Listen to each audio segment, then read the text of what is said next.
pagi, selamat berjumpa kembali sahabat-sahabat doa pagi GKI Samanhudi. Apa kabar? Sebelum kita memulai hari kita hari ini, mari bersama-sama kita mendengarkan firman Tuhan, kita berdoa. Bapa dalam surga, kami mengucapkan syukur untuk hari yang baru ini. Kami mau memulainya dengan mendengarkan firman-Mu. Berkata-katalah kami siap untuk mendengarkan di dalam nama Yesus. Amin.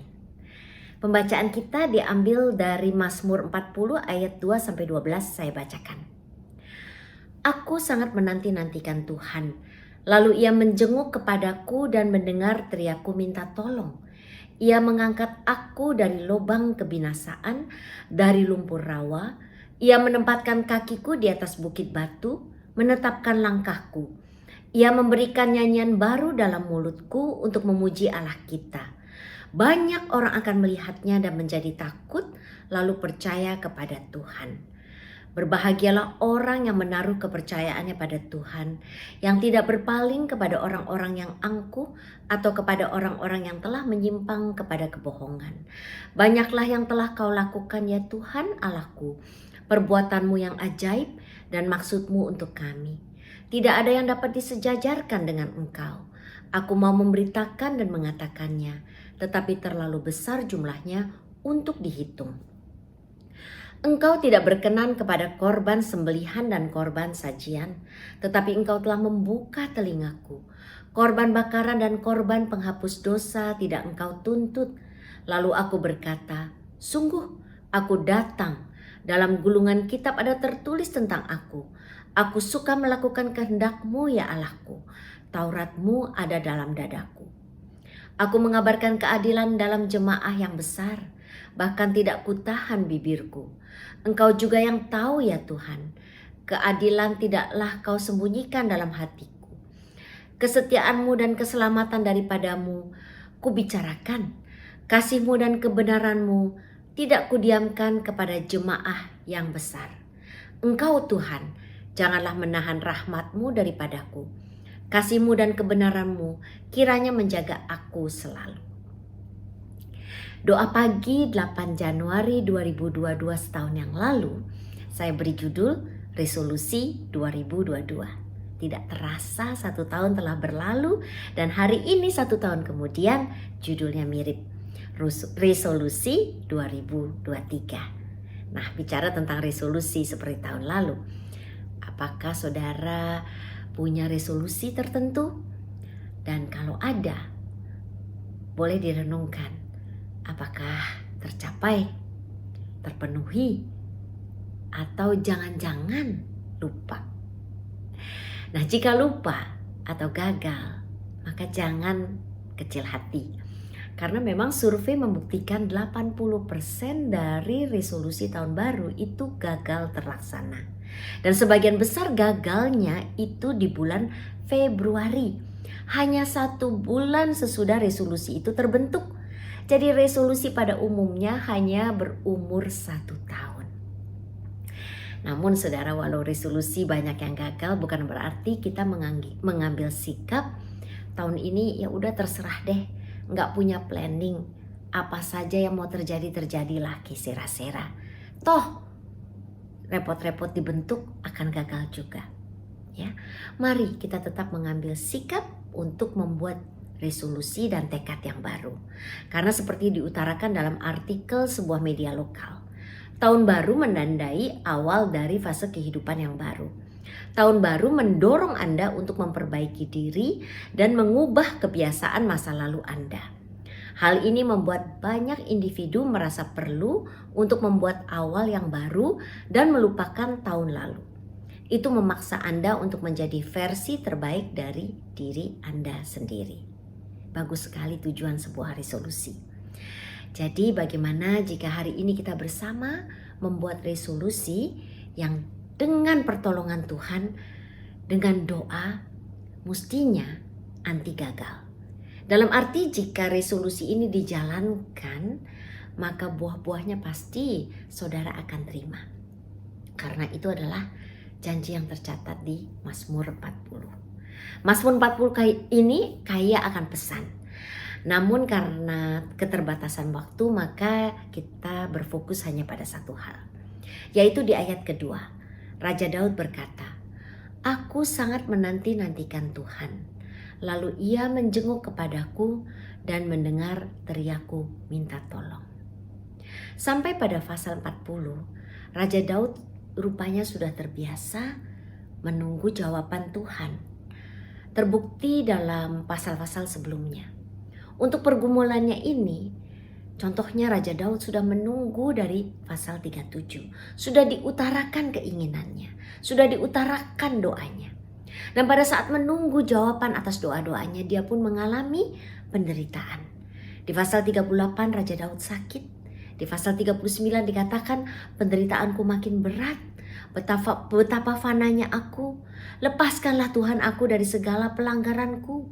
Jangan jadikan aku celaan orang bebal. Hindarkanlah aku daripada pukulanmu. Aku remuk karena serangan tanganmu." Di pasal 40 dijabarkan juga rahasia keberhasilan Daud melewati masa-masa sulit dan kelam. Kembali ke ayat 2 dari pasal 40. "Aku sangat menanti-nantikan Tuhan. Lalu ia menjenguk kepadaku dan mendengar teriakku minta tolong." Rahasia keberhasilan Daud melewati masa-masa sulit. Menanti-nantikan. Sabar menunggu. Dan Raja Daud benar-benar menunggu. Dengan tekun, dengan setia, tidak memaksa, tidak mendesak, menunggu waktu Tuhan. Jawaban dia percaya datang pada waktu Tuhan, bukan waktu yang ditetapkannya sendiri. Dan pada saat menunggu, dia terus berharap, dia tidak menyerah, terus berdoa. Bagaimana jika kita mau berusaha bersikap seperti Raja Daud, sabar menantikan jawaban Tuhan atas doa-doa kita? Percaya seperti apa yang Raja Daud terima, maka jika kita mau berusaha sabar menantikan jawaban atas doa-doa kita, maka ada kebaikan dan pertolongan yang didapat sebagai buah dari kesabaran menantikan jawaban Tuhan. Buah pertama, diangkat dari lubang kebinasaan dari lumpur rawa. Kita tahu bahwa lumpur rawa itu mungkin dari permukaannya kelihatannya seperti tanah biasa, tanah yang keras. Tetapi begitu diinjak, ternyata sangat lembut, sangat lembek, dan bahkan menarik orang atau mangsa atau benda yang ada di atasnya itu ke bawah. Dan semakin berontak, maka semakin cepat tenggelam. Dan jika itu adalah makhluk hidup, maka akan mati karena tidak ada udara di situ. Buah yang kedua, Tuhan menempatkan kakiku di atas bukit batu. Bukit batu adalah lambang kemantapan, fondasi yang kokoh, tidak rapuh, tidak mudah goyang. Batu tidak mudah untuk dipatahkan atau diretakkan atau dihancurkan, tidak mudah dirubuhkan. Sabar menanti jawaban Tuhan membuat kita pindah dari ketidakstabilan ke dasar yang matang, pasti, tegas, dan aman. Buah yang ketiga, Tuhan menetapkan langkahku.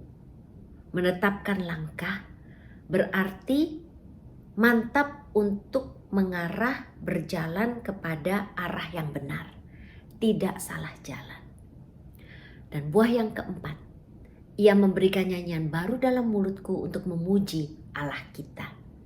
Sesudah mendapat pertolongan Tuhan seperti Raja Daud, maka saudara dan saya tidak akan sanggup untuk diam-diam saja, untuk menyimpannya bagi diri sendiri. Karena apa yang diperbuat Tuhan itu sungguh besar, indah, luar biasa, tidak diduga, magnificent. Bahkan sebaliknya, kita akan punya tenaga, semangat yang sangat besar untuk menyebarkannya, untuk memuliakan Tuhan, dan menjadi saksi akan kebesarannya. Kiranya Tuhan memberikan kekuatan kepada kita untuk menjalani resolusi 2023 yang kita masing-masing sudah siapkan, dan juga termasuk resolusi yang hari ini bersama-sama kita bahas, yaitu sabar menanti jawaban Tuhan. Sehingga seperti hasil yang dicapai Raja Daud, jika kita sabar menanti jawaban Tuhan atas doa-doa kita, maka kita mendapat buah dari kesabaran itu. Ia mengangkat aku dari lubang kebinasaan, dari lumpur rawa. Ia menetapkan kakiku di atas bukit batu. Ia menetapkan langkahku. Ia memberikan nyanyian baru dalam mulutku untuk memuji Allah kita. Mari kita berdoa. Bapa dalam surga, kami mengucapkan terima kasih untuk firman yang kami sudah dengar. Ajar kami Tuhan untuk bisa berusaha sebaik-baiknya, sabar menanti jawaban-Mu atas doa-doa kami. Mari saudara sebutkan doamu secara pribadi. Juga untuk doa yang kami panjatkan bagi orang-orang yang kami kasihi. Juga bagi orang-orang yang kami tahu perlu untuk didoakan. Juga bagi lingkungan kami, bagi gereja kami, bagi lingkungan pekerjaan kami, lingkungan keluarga besar kami, bangsa dan negara kami, dan bahkan seisi dunia ini. Dengarkan doa kami Tuhan. Kami percaya bahwa Engkau akan memberikan jawaban pada waktu yang Engkau tentukan. Dan ajarkan kami untuk sabar, setia, terus berdoa sambil menunggu jawaban pada waktu yang Engkau sudah tentukan. Di dalam nama Tuhan Yesus, kami berdoa dan mengucapkan syukur. Amin. Bagi Bapak Ibu yang memiliki pergumulan khusus dan ingin didoakan, bisa menghubungi rekan-rekan pendeta di nomor berikut.